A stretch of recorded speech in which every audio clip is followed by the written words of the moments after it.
Nabighani ang 10 Miss Universe 2016 candidates sa ganda ng mga ipinagmamalaking lugar sa Cebu.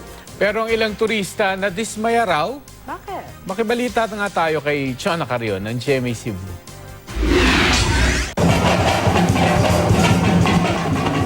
I love Philippines, so beautiful beach and delicious foods, especially I ate today lots of mangoes and also especially I love the peoples. I just want to say mahal kita Philippines and mahal kita Cebu because wonderful beach and I love that. Makapigil hiningang tanawin at malapiestang pagtanggap ang sumalubong sa 10 nagagandahang kandidata ng Miss Universe 2016 sa Cebu.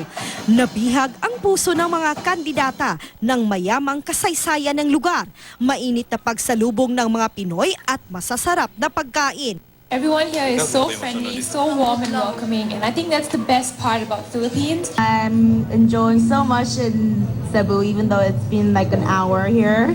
I love the dry mangoes, the normal mangoes, and the mango shakes. It's really good. So I hope to come back here with my family.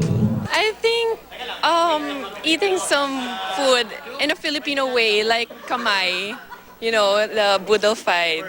So I can't wait for them to experience it. Sina Miss Philippines, Thailand, China, New Zealand at Vietnam nakilangoy sa mga whale shark o butanding sa bayan ng Oslob.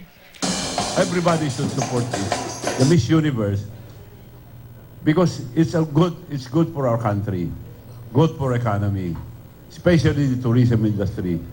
Todo bantay naman ang Philippine Air Force, Navy at Coast Guard sa pagsisiguro sa seguridad ng lugar. Kasunod yan ng umano'y banta ng terorismo at kidnapping sa bahagi ng Cebu. Nag-enjoy raw ang mga kandidata ng Miss Universe. Pero ang mga turista nadismaya dahil hindi sila nakapag-whale shark watching matapos itong isara sa publiko. Naiintindihan daw nila na para ito sa seguridad ng mga kandidata. Pero sana raw ay inabisuhan man lang sila. Paliwanag ng Tourism Office ng lungsod, biglaan ang pagpapaschedule sa kanila ng mga organizer. Hindi naman daw nila ito matanggihan.